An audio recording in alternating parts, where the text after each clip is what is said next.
Hi, my name is Craig Cito. I'm one of the family practice physicians here at UVA. Today we're going to talk about the clinical knee exam. We're actually going to do a demonstration of that.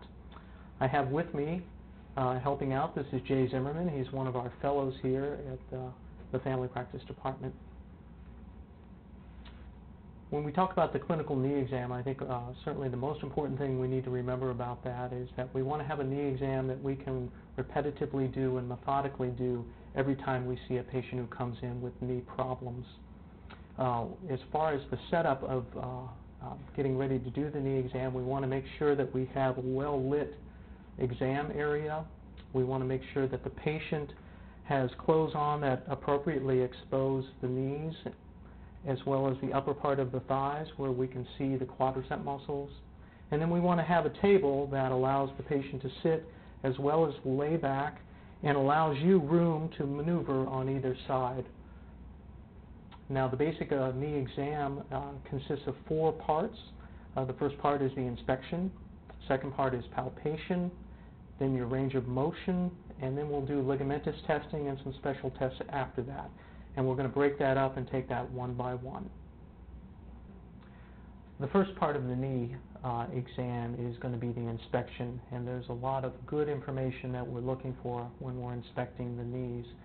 We're going to be looking at the knees primarily, number one, for scars, any focal areas of swelling, and certainly we're looking to see whether there's any evidence of an effusion or fluid within the knee, and frequently up around the suprapatellar area, in the suprapatellar pouch is where we're going to see fullness if there's fluid within the knees. Right now we can see very well the patellas that are demarcated here, but if there was fluid within the knee, we would lose the superior border of the patella. Other things we're looking at is we're looking at the position of the patella. When we're sitting at 90 degrees, just with the knees bent here, the way Jay is, the patella should be facing relatively forward, almost like the lights on the front of your car. They shouldn't be angled out, but they should be relatively facing forward. The other way that I like to do inspection is to have the patient stand up. And Jay, I'll have you stand up right now. And put the feet together. And with Jay standing up like this, now we can look at his legs and get a sense of what the alignment of his legs are. And that means, are Jay's legs relatively straight? Do they have a varus posture where they're somewhat bow-legged? Or does he have more of a valgus posture where he's somewhat knock-kneed? And as I look at Jay's legs, he has just a very slight varus alignment. I then look at his patella again and see which way they are facing. And Jay's patella, actually, the right patella, as well as a little bit on the left, seems to face inward, which tells me a little bit about a rotational component, and that's primarily taking place up at his femur, what we call femoral anteversion. Other things I'm looking for is symmetry of the quadricep muscles. So I look at the muscles of the thighs, and I would hopefully expect them to be fairly symmetric. If you've had an injury on a knee before, usually the thigh muscle will shrink down and be much smaller than the other one. And I think that's all we really are looking for on inspection. One additional aspect of the inspection process can be allowing the patient to actually walk out in the hallway and have them walk down the hallway, turn around and come back, and they can do that several times. And that will give us additional information of how their knee is working when they're actually biomechanically walking down the hall. So we're looking to see whether they are limping, whether there's any abnormalities in movement of their legs, and it can be very helpful, especially in people who are, such as runners who come in with long-standing knee pain that comes, especially when they're running. So Jay, I'm going to have you walk out here and walk down to the end of the room, turn around, and come back. And then we're going to do that several times. And as Jay does that, I'm basically making sure he doesn't have a limping gait. I'm also looking at the kneecaps and seeing what they're doing. I'm watching the quadricep muscles and making sure they're firing symmetrically. And also we can look down at his feet and make sure that he is not hyperpronating, which he does not appear to do.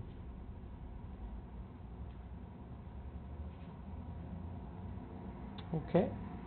Thank you, Jay. You can have a seat back on the table. After the inspection portion of our exam, we then go into the portion of our exam which is called palpation. And this is a very important part of our exam because if we can palpate a structure and we know what that structure is, we can almost come up with a diagnosis of that. I think it's very important that we palpate in the same general way each time we palpate the knee, and we do that systematically so that we don't forget to palpate certain structures. I'll show you the way that I do that so that I try not to forget the structures to palpate. I usually start with Jay. If this was his symptomatic knee on the right side, I'll come and start down at the tibial tubercle and press on that. Frequently it can be irritated with Osgood-Schlatter's. Right above that is the patellar tendon, and I'll give it a good mash, and if that was tender, we'd have patellar tendonitis. Above that area is right in front of the patella, and there's a bursa that lies here, the prepatellar bursa, and that frequently is injured when you fall on your knee or in wrestlers or people who spend a lot of time crawling on their knees. Above that is our quadricep tendon, and frequently can get inflamed. I see this a lot in triathletes, and if they're tender with palpation, you've got a diagnosis right there. I then will palpate around the area of the knee, knowing that on the medial side, where I call the parapatellar area on the medial side, is a structure called the plica, and the plica is a synovial fold on the inside of the knee that frequently gets irritated in runners and people with anterior knee pain. All you have to do is rub over this area and it can be very tender. I'll then come down on either side of the patellar tendon where my thumbs kind of naturally fall into these little indentations, and I'll find the joint lines on either side, and I'll palpate along the joint line, usually with my thumb, and I'll march the joint line all the way around medially, and I'm feeling and seeing if there's any tenderness. Tenderness would indicate meniscal pathology. I'll do the same on the lateral side with my thumb and march it all the way around. And I'll also remember that the meniscus go posteriorly, so that a posterior meniscal tear will cause pain on the back side of the knee in the popliteal area. So I'll frequently just kind of compress in the popliteal area. I also understand and remember that a Baker's cyst can also exist back here, and I'll feel for any evidence of swelling that would indicate a Baker's cyst. After that palpation, I'll have to remember that right down here, if we go from the tibial tubercle and go medially, there is the pes anserine bursa, which is a bursa that frequently causes medial knee pain. And if you forget to palpate it, then you'll miss that diagnosis. The last thing I do with palpation is then I'll look up at the quadricep muscles again. Remember, we looked at it for symmetry. Now I'm going to palpate for symmetry in the muscle tone. So I'll have him straighten out his legs, fire those muscles real hard, and I'm going to palpate both of them at the same time. I'm looking at the size and the tone of the quadriceps to make sure that they should be symmetric. Okay, thank you, Jay.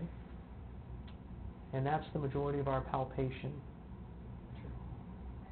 Okay, this is the part of the exam where we're looking at the range of motion of the knee. Now, the range of motion of the knee, it is a hinge joint. It goes from 0 degrees, where it is fully extended, and I like to a lot of times have them lay down and examine both sides, both knees, because if you have an effusion in the knee, a lot of times that will limit the last couple degrees of full extension, so you'll have somewhat of a flexion abnormality in a knee that has an effusion. I'll then bring the knee up if it fully extends, and I understand that it should flex to at least about 135 degrees. Again, a knee effusion will cause it to feel very tight, and I might not get this much flexion. Also, meniscal pathology or meniscal tear will cause pain if I flex down like this, because we're compressing the meniscus between the femur and the tibia. But as long as they can do this without pain, then they have normal range of motion. So this is 0 degrees to 135 degrees.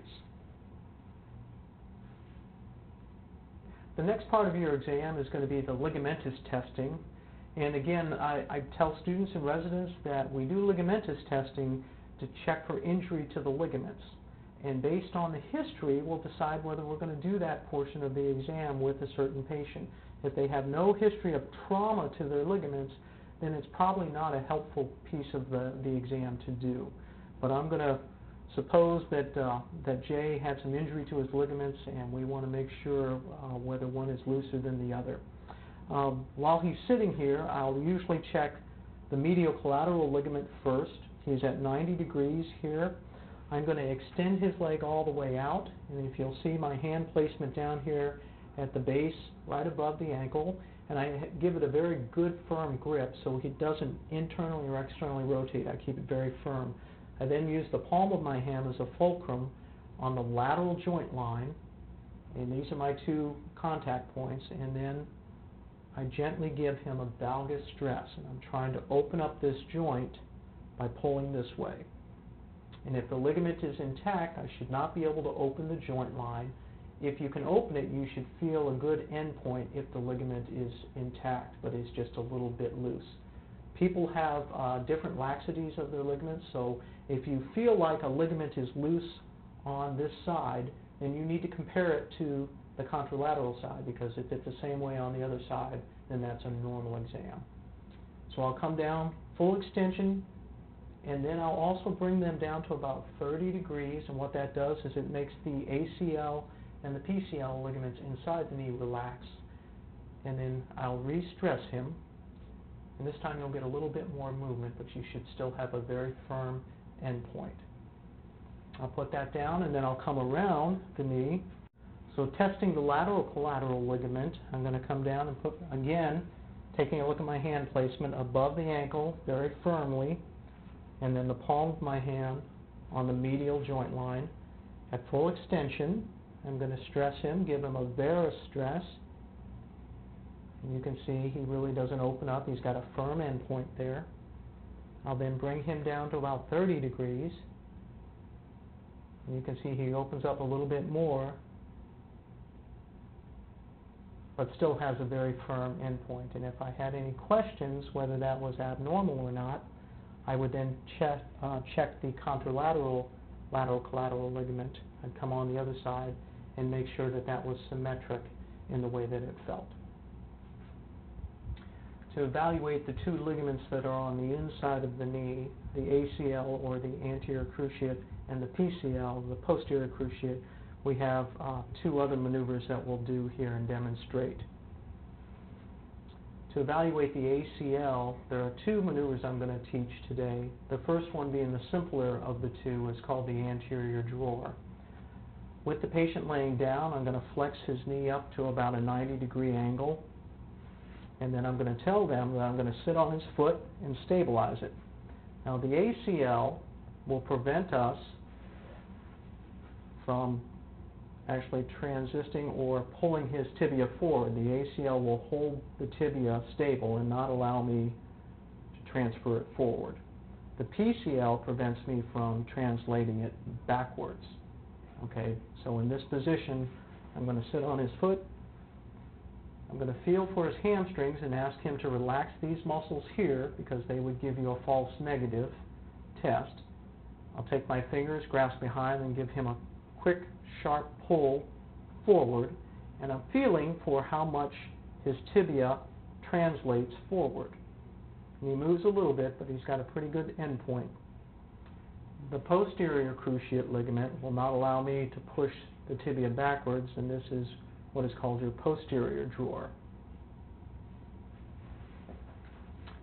I then will take a look at the ACL one different way, and that's with the Lockman's maneuver. And the Lockman's maneuver takes advantage of the fact that if you take the knee and, while he's relaxed, flex it to about 20 degrees, all the other ligaments in the knee become very lax, and that they're at their most relaxed position. And at this point, with him very relaxed, I will then grasp the lower part of his femur and the upper part of his tibia, and I'm going to try to translate his tibia anteriorly very quickly. So I'll give him a quick jolt. And what I'm feeling for is I'm trying to feel the ACL snap like this, like my finger. So if it's loose in there and it's intact, when I pull up like this, I'm going to feel a very sharp catch, which I definitely do with Jay. It's got a very good end point. And if you can do this appropriately and correctly, this is a much more sensitive test for the integrity of the ACL. The next portion of our exam is going to be testing the meniscus for any tears or pathology. We're going to demonstrate the MacMurrays maneuver, which takes advantage of the fact that when you flex the knee up in this position, you're compressing the meniscus between the femur and the tibia. And the way the meniscus usually gets injured is with some type of flexion activity with a twisting component to it. So you flex and you twist. So MacMurray's maneuver takes advantage of that same mechanism to see whether we can cause the meniscus to either cause pain or to cause a little bit more of a shearing or tearing of the meniscus and some clicking sensation. The maneuver is somewhat demonstrated and described several different ways, so I'm going to show you one of the ways it's described with, again, taking my hand down here right above the ankle, firm grip, and we're flexing him. And that's the most important portion here, flexing, and then I like to have it internally rotate, and then we're going to extend, keeping him internally rotated with a little bit of valgus pressure here. I'll do the same thing again, and you can repeat that one more time. And what we're feeling for is, do we get any pain around the joint lines or feel any clicking? You then can reverse that by flexing and externally rotating, and you can extend them again with a little bit of varus pressure, and do that several times. And a positive test would be if the person complains of pain along the joint line, or you feel a click or a palpable click on the joint line as you're doing that. Okay, the last portion of our exam is going to evaluate the patellofemoral joint, and the patellofemoral joint is the patella as it's sliding up and down inside the trochlear groove of your femur. And because of that constant motion through life, there gets to be a lot of wear and tear underneath the patella. One of the ways I like to feel how much wear and tear is there is just by putting them through an active range of motion, by bringing them up, flexing them, and what I'm going to do is place my hand right above the patella with some pressure over top of it, and then flex and extend his leg up and down. And what I'm feeling for is to see whether there's any cracking, popping, or crepitus underneath the kneecap. And I should feel the kneecap stay within the groove itself. I shouldn't feel it ride over to the side or onto the medial aspect. So it should be a nice, smooth, gliding motion. Once I've done that, I'll put them into extension and have them relax. And if there was any problems with the patella staying within the groove, one of the ways we can evaluate that, or what we call patellar instability, is that we will take our fingers on the medial side of the patella and try to push it laterally. With patellar instability, the patella usually always seems to sublux or come out of the groove onto the lateral side. So actually pushing laterally to see if that will happen, and seeing if that causes apprehension in our patient. And Jay doesn't have any apprehension doing this. The last part of my exam, when I have them like this, I will check out the flexibility of their hamstring. The way I do this is I will then lift them up into this position where the hip is at 90 degrees in flexion and the femur is perpendicular, and then I'll slowly raise up their tibia till I feel resistance.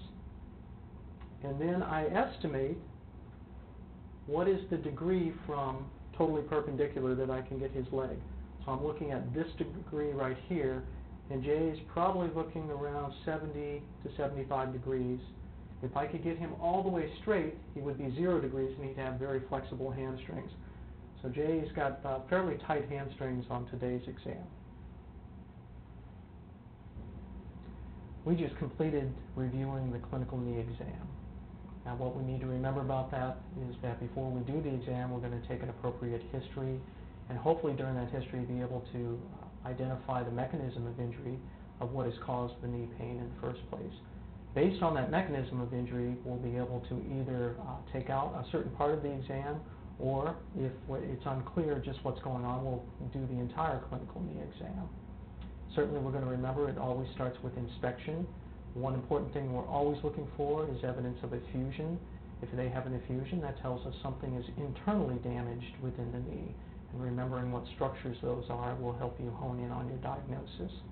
Palpation is also very helpful, especially if there is any tenderness, inflammation, or problems with the bursa. If you can palpate that and it's tender, then you have your diagnosis right there. If they have a significant trauma to the knee, as in sporting activities, then ligamentous testing is going to be very important. Certainly if they have a history of bending and twisting and then injuring the knee, we want to look at the meniscus, and we'll do that through palpating the joint line and the MacMurrays maneuver. Certainly at the end, after you've done an entire clinical knee exam, you've had a good history, then you should have a very good idea of what the diagnosis is, and you'll base your treatment on that diagnosis.